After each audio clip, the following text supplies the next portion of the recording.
बच्चों, आज का हमारा टॉपिक है प्रिज्म। आज हम पढ़ेंगे प्रिज्म और प्रिज्म से प्रकाश का अपवर्तन तथा प्रिज्म द्वारा प्रकाश का वर्ण विक्षेपण। तो सबसे पहले प्रिज्म देख लीजिए क्या होता है। इसकी डिफिनीशन लिख लेते हैं। किसी कोण पर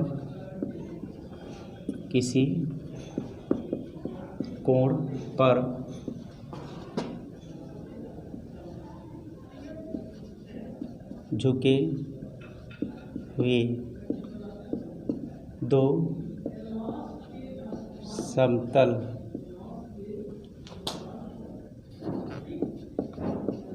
पृष्ठों के बीच घिरा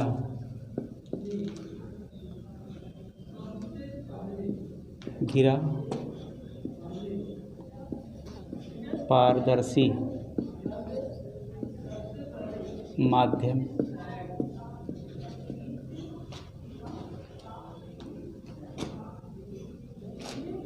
किसी कोण पर झुके हुए दो समतल पृष्ठों के बीच घिरा पारदर्शी माध्यम प्रिज्म क्या कहलाता है? प्रिज्म कहलाता है।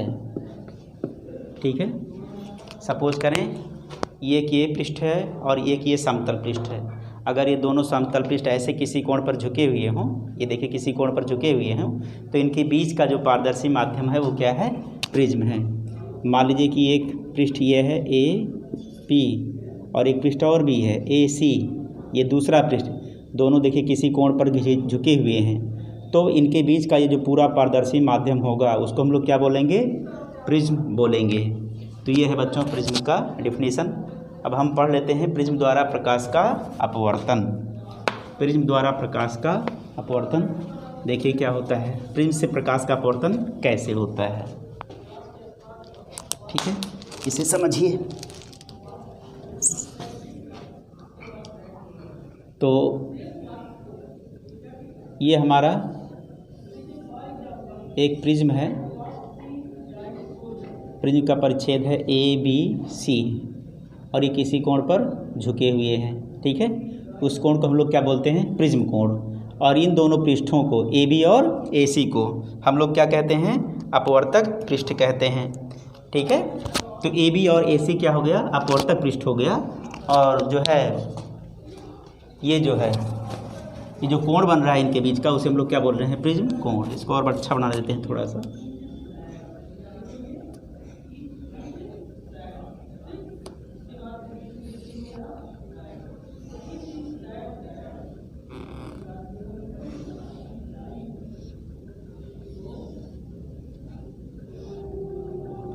देखिए ए बी सी और ये जो कोण बन रहा है उसको हम लोग क्या बोलते हैं? प्रिज्म कोण। उसको ए से ही लिखते हैं ये। ठीक है, प्रिज्म कोण। और ए बी ए सी ये हमारा क्या कहलाएगा? अपवर्तक पृष्ठ। ठीक है। प्रिज्म से प्रकाश का अपवर्तन ये हम लोग समझ रहे हैं। प्रिज्म से प्रकाश का अपवर्तन। ठीक है। अब हमारा एक प्रिज्म है जिसका मुख्य परिच्छेद ए बी और सी है और ये क्या है? इस पर अभिलंब है। ये जो हमारा अभिलंब है इसका नाम है यम और यन। इस पर एक प्रकाश किरण इस तरह से तिरछी आ रही है जिसका नाम है पी क्यू। ठीक है। और ये जो कोण अभिलंब से बन रहा है, अभिलंब से ये जो कोण बन रहा है इसको हम लोग कहते हैं आपतन कोण। आपतन कोण। अब ये जो है देखिए इसके चारों तरफ तो वायु है। मान लीजिए कांच का प्रिज्म है। ठीक है। कांच का, किसका है ये? कांच का है ये। तो ये सघन माध्यम हो गया और ये विरल, तो ये अभिलंब की तरफ में ऐसे झुक जाएगी। ठीक है। अब इसके बाद में दूसरा पृष्ठ आ जाएगा ए सी। अब इस पर भी एक लंब खींच देते हैं। इस लंब का नाम हो जाएगा यम डैश यन हो जाएगा। ठीक है।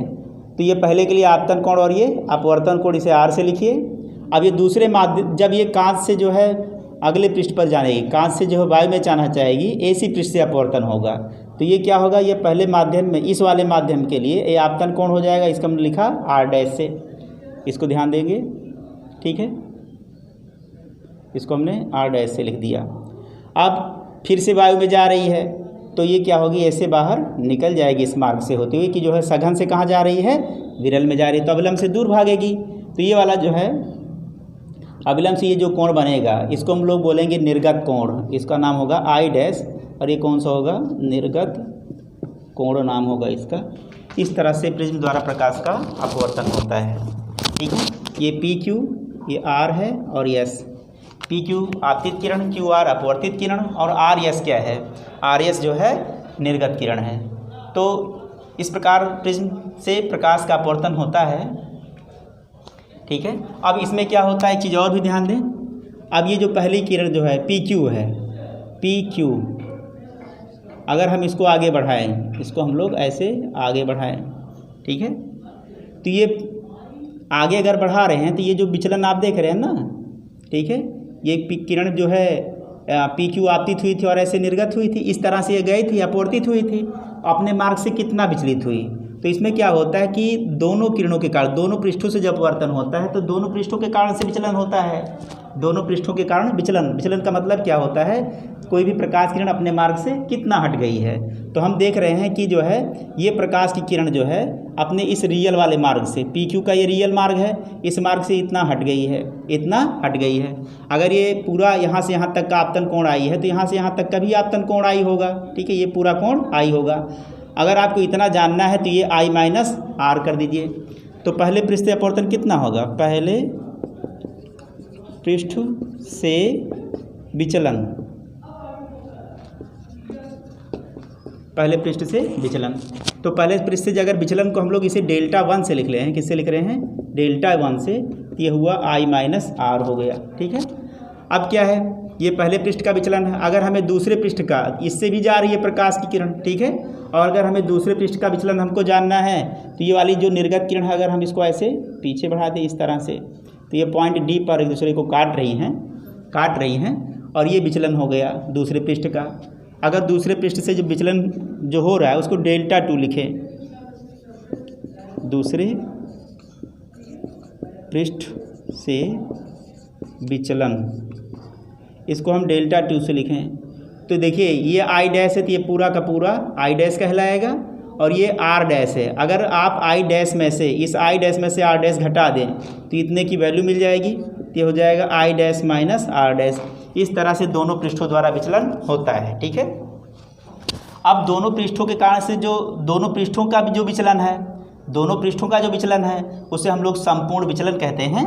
दोनों पृष्ठों के विचलन को हम लोग क्या बोलते हैं, संपूर्ण विचलन कहते हैं। ये डेल्टा 1 और ये क्या है, डेल्टा 2। ठीक है, अब अगर आप क्यू डी क्यू आर देख रहे हैं, ये क्या है, क्यू डी है और ये डी आर है और इसके बीच ये क्या है, बहिष्कोण। ठीक है, इसके बीच क्या है, ये बहिष्कोण। तो त्रिभुज क्यू डी आर, ये जो आप देख रहे हैं ये त्रिभुज क्यू डी आर के बीच ये जो अगर हम यहाँ पर ये डेल्टा लिख दें तो डेल्टा क्या है, डेल्टा क्या है, क्यू डी और क्यू आर के बीच का ये क्या है, बहिष्कोण है।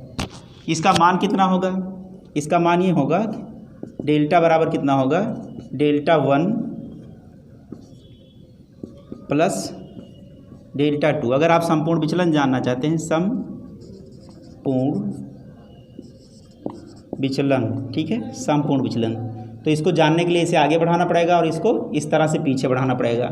इनके बीच एक कोण बनेगा, तो क्यू डी, ये त्रिभुज जो क्यू डी आर है इसके बीच डेल्टा क्या है, बहिष्कोण है। ठीक है, तो इसका संबंध क्या है, शेष दो अंतरालमुख कोणों के योग की ये बराबर है। तो शेष दो कोण कौन होते हैं, बहिष्कोण जो है शेष दो अंतरालमुख कोणों के योग के बराबर। तो ये कोण कौन से है, डेल्टा 1 और डेल्टा 2। डेल्टा 1 डेल्टा 2 को अगर आप जोड़ दें, ठीक है, डेल्टा 1 डेल्टा 2 को अगर आप जोड़ देते हैं तो इसे हम लोग डेल्टा से लिखेंगे और डेल्टा क्या है, दोनों पृष्ठों द्वारा उत्पन्न संपूर्ण विचलन है। ठीक है, तो यहाँ पर याद रखेंगे कि डेल्टा संपूर्ण विचलन है जब दोनों पृष्ठों से अपवर्तन होता है। ठीक है,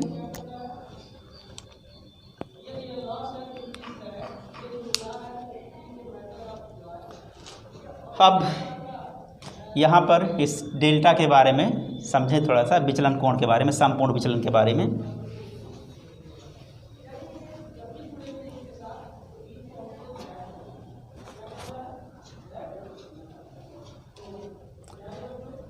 सबसे पहले क्या होता है कि प्रिज्म पर गिरने वाली जो प्रकाश किरण है पी क्यू, इसके लिए जब हम सबसे पहले आपतन कोण का मान बढ़ाते हैं। अगर हम इस आपतन कोण का मान बढ़ाते हैं तो हम क्या देखते हैं, पहले जब हम आपतन कोण का मान बढ़ाते हैं तो हम क्या देखते हैं, ये जो विचलन कोण है, ठीक है, ये घटता है। जब हम इस आपतन कोण का मान जो है बढ़ाते हैं तो विचलन कोण का मान जो है घटता है, तथा एक कोण पर, एक विशेष आपतन कोण पर ये जो विचलन कोण का मान है घट करके विशेष बहुत कम हो जाता है, तथा एक विशेष कोण पर जो है, विशेष आई पर इसका मान कम हो जाता है, ठीक है। यदि इसके बाद भी हम इसको, इस कोण के बाद भी अगर हम इस आपतन कोण को बढ़ाएं तो विचलन कोण क्या होता है, बढ़ता ही रहता है, या उसके बाद कम भी करें तब भी विचलन कोण जो है ज़्यादा ही रहेगा। तो एक क्या होता है कि एक विशेष आपतन कोण के लिए ये जो विचलन होता है वो कम होता है, ठीक है। तो विशेष आपतन कोण पर प्रिज्म द्वारा जो उत्पन्न विचलन होता है वो सबसे कम होता है और उसको हम लोग बोलते हैं अल्पतम विचलन कोण। अल्पतम विचलन कोण उसे कहते हैं, ठीक है, अल्पतम विचलन कोण डेल्टा एम। तो अल्पतम विचलन कोण क्या है कि प्रिज्म के लिए वह विशेष आपतन कोण जिससे प्रिज्म द्वारा उत्पन्न विचलन सबसे कम होता है, ये विचलन कोण सबसे कम होता है, उस कंडीशन को हम लोग कहते हैं अल्पतम विचलन कोण। उस वाली स्थिति को हम लोग कहते हैं अल्पतम विचलन कोण, या इसे हम लोग जो है न्यूनतम विचलन कोण कहते हैं, और इसको हम लोग डेल्टा एम से प्रदर्शित करते हैं, ठीक है। अब जो है एक फार्मूला देखते हैं प्रिज्म के पदार्थ का अपवर्तनांक। प्रिज्म के पदार्थ का अपवर्तनांक, इसे देख लेते हैं। क्या होता है कि किसी रंग विशेष के लिए, जैसे श्वेत प्रकाश में 7 रंग होता है, ये वर्ण विक्षेपण में हम देखेंगे। किसी विशेष रंग के लिए, चाहे लाल रंग हो, चाहे पीला रंग हो, कोई भी एक रंग हो, उसके लिए जो है प्रिज्म के पदार्थ के अपवर्तनांक का जो फार्मूला है उसको हम लोग लिखते हैं एन से लिखते हैं। इसको थोड़ा यहाँ लिख दे रहे हैं। प्रिज्म के पदार्थ का अपवर्तनांक एन बराबर होता है साइन ए प्लस डेल्टा एम अपान 2 अपॉन साइन ए अपॉन 2, ये होता है, इसे याद रखेंगे। यहाँ पर क्या है, ये जो एन लिखा हुआ है प्रिज्म के पदार्थ का अपवर्तनांक है, और जो ए लिखा हुआ है ये प्रिज्म कोण कहलाता है। ये जो आप देख रहे हैं ना, ए यहाँ पर ये जो कोण बन रहा है उसी को हम लोग क्या बोलते हैं, प्रिज्म कोण, और इसे कैसे लिखते हैं, ए से लिखते हैं। और डेल्टा एम क्या है, डेल्टा एम अल्पतम विचलन कोण है। तो इस फार्मूले को आप लोग याद रखेंगे, और अगर आप इसे याद रखते हैं अच्छी तरह तो इस पर संबंधित कुछ सवाल आपसे पूछे जाते हैं, ठीक है। तो इस पर आधारित जो प्रश्न है हम उसे आपको कल बताएंगे कि कैसे इस पर आधारित प्रश्न आएंगे और आपको कैसे इसका उत्तर देना होगा। पर इसमें ये चीज़ें आप याद रखें, जो एन लिखा हुआ है प्रिज्म के पदार्थ का अपवर्तनांक है, और ए जो है वो प्रिज्म कोण है, डेल्टा एम अल्पतम विचलन कोण है, ये चीज़ें हमको याद रखनी चाहिए, ठीक है। और ये जो फार्मूला आप देख रहे हैं कि जो आप देख रहे हैं सूत्र, ये स्नेल के नियम से प्राप्त हुआ है। स्नेल का नियम आप लोग अपवर्तन का नियम जानते हैं, हमने आपको बताया हुआ है, ठीक है। तो इस पर आधारित हम लोग सवाल भी लगाएंगे, और प्रिज्म द्वारा प्रकाश का जो वर्ण विक्षेपण होता है उसको भी हम लोग कल ही जो है समझेंगे। वर्ण विक्षेपण का मतलब होगा कि जब श्वेत प्रकाश इससे गुजारा जाएगा तो आप देखेंगे कि वह अपने अवयव रंगों में टूट जाते हैं। यही घटना क्या होगी, वर्ण विक्षेपण। तो इस टॉपिक को हम लोग कल जो है कंटिन्यू करेंगे। आज के टॉपिक में इतना ही, धन्यवाद।